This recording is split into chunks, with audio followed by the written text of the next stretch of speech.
हाल ही में खबर आई थी, देश का अकेले बिहार के जमुई में 44% सोना का भंडार मिला है। पिछले साल दिसंबर यानी 2021 के दिसंबर में सांसद सत्र के दौरान केंद्र सरकार ने यह जानकारी दी, जब बिहार बीजेपी के अध्यक्ष और लोकसभा सदस्य संजय जायसवाल ने सांसद सत्र में यह जानकारी मांगी केंद्र सरकार से। इसके जवाब में कोयला एवं खान मंत्री प्रहलाद जोशी ने बताया कि बिहार के जमुई डिस्ट्रिक्ट के अंतर्गत करमिटिया इलाका में देश का सबसे बड़ा 44% सोना का भंडार मिला है, जो कि अप्रोक्सीमेट 223 मिलियन टन स्वर्ण धातु होने का संकेत देता है। 1 अप्रैल 2015 तक 501.83 मिलियन टन संसाधन होने का अनुमान है, जिसमें से 654.73 मिलियन टन स्वर्ण धातु होने का अनुमान है। 15 नवंबर 2002 से पहले झारखंड बिहार का हिस्सा था। जब बिहार झारखंड से अलग हुआ तो बिहार में जितने भी खनिज संपदा थे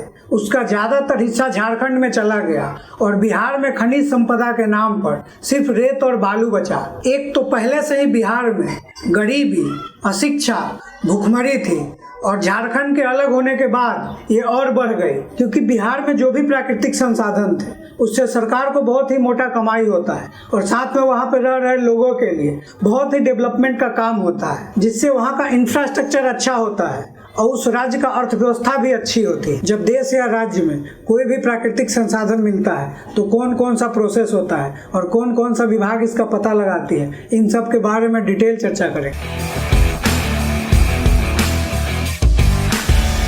वर्ष 1982 के अक्टूबर महीने में अचानक से उस समय सुर्खियों में आया जब वहां के लोकल स्वर्णकारों के पास चरवाहा लोग रोज रोज सोना बेचने के लिए पहुंचने लगा। यह सिलसिला महीनों तक चलता रहा। धीरे धीरे इसकी भनक स्थानीय प्रशासक को लगी और स्थानीय प्रशासक के पुष्टि के बाद वरीय अधिकारी को सूचना देते हुए स्थानीय प्रशासक ने करमिटिया के उस भूभाग को सुरक्षित क्षेत्र घोषित कर दिया जहाँ सोना मिलने की बात कही जा रही। इसके बाद वर्ष 1982 से 1986 तक भूवैज्ञानिक के द्वारा खुदाई कर सर्वे का काम किया गया, जिससे पता चल सके कि भूमि के अंदर कितना सोना छिपा हुआ है। सर्वे में इस बात का खुलासा किया गया कि सरकारी मापदंड के अनुसार प्रति 2 ग्राम सोने के लिए प्रति टन मिट्टी होना जरूरी है, जबकि इस सर्वे में 1.5 ग्राम प्रति टन सोना पाया गया था, जो कि सरकारी मापदंड से कम था। इस सर्वे रिपोर्ट के बाद करमिटिया इलाका का सोना के खान का फाइल बंद कर दिया। 1982 में आज की तरह साइंस इतना तरक्की नहीं किया था, जिससे खनिज वगैरह खोजने में काफी समय और पैसा लगता था, जिस कारण से 1986 में सर्वेक्षण का काम बंद करना पड़ा। वर्ष 2002 में सोना के खुदाई की संभावना फिर से जगी, जब तत्कालीन केंद्रीय मंत्री रामविलास पासवान हवाई सर्वेक्षण कराने के बाद भूवैज्ञानिकों के टीम के साथ करमिटिया इलाका पहुंचे थे और रामविलास पासवान ने गांव का नाम करमिटिया से स्वर्ण मिटिया घोषित कर दिया था और खुदाई का काम शुरू करने के लिए प्रतिबद्धता जाहिर की थी, लेकिन इसके बाद भी खुदाई का काम शुरू नहीं हुआ। फिर 2010-11 में जीएसआई की टीम ने, यानी जूलॉजिकल सर्वे ऑफ इंडिया की टीम ने वहां पे गया और जमीन के ऊपरी सतह से बहुत सारा नमूना इकट्ठा किया और ये पता लगाया कि जमीन के अंदर कितना सारा स्वर्ण भंडार छिपा हुआ है। इन्हीं सब रिपोर्ट के आधार पर केंद्र सरकार ने बताया कि देश का 44% स्वर्ण का भंडार बिहार के करमिटिया इलाका में मौजूद है।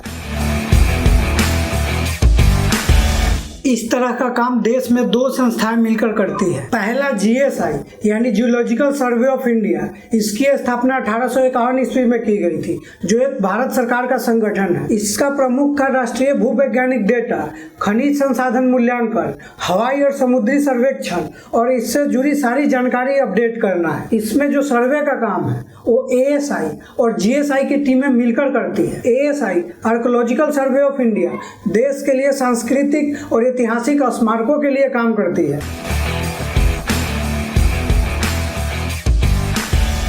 जमीन के नीचे क्या है इसका पता लगाने के लिए मुख्यतः 2 प्रकार के तकनीकों का उपयोग किया जाता है। एक जीपीआर यानी ग्राउंड पेनिट्रेटिंग रडार और दूसरा वीएलएम यानी वेरी लो फ्रीक्वेंसी तकनीक का उपयोग किया जाता है। जीपीआर प्रोसेस के जरिए मिट्टी के परत दर परत जांच की जाती है और नीचे क्या है इसकी सटीक जानकारी निकाली जाती है। जीपीआर मिट्टी के भौतिक गुण जैसे घनत्व, रेजिडिटी, चुंबकीय गुण, इन सब को रिकॉर्ड करता है और इन्हीं के आधार पर ग्राफ तैयार करके यह पता लगाया जाता है कि मिट्टी के अंदर कौन सा तत्व मौजूद है। इसके बाद एनालिसिस किया जाता है और जमीन के अंदर अलग अलग जगह पर अलग अलग छेद करके उससे मटेरियल इकट्ठा किया जाता है, फिर उसका जांच किया जाता है और उसके जमीन के अंदर सटीक क्या चीज मौजूद है इसका पता लगाया जाता है। वही VLF तकनीक के जरिए जमीन में बिना छेद किए हुए ये पता लगाया जाता है कि जमीन के अंदर कौन सा खनिज तत्व मौजूद है या छिपा हुआ है। इसके लिए जमीन के अंदर तरंगे भेजी जाती है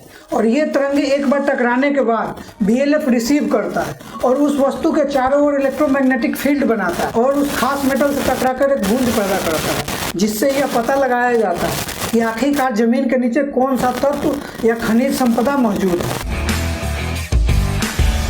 अगर जम्मू के करमिटिया में सोना खनन का कार्य शुरू होता है तो इससे रोजगार और स्वरोजगार की असीम संभावनाएं खुलेंगे। वही इसमें काम करने वालों के लिए सुख, सुविधा और दैनिक चीज की आवश्यकताओं के साथ साथ शिक्षा और रोजगार की भी असीम संभावनाएं उत्पन्न होगी। रेल परिवहन का विकास होगा, जिससे यहाँ के लोगों का विकास होगा। वीडियो पसंद आई हो तो लाइक कर देना, चैनल को सब्सक्राइब कर लेना। फिर मिलते हैं अगले वीडियो में।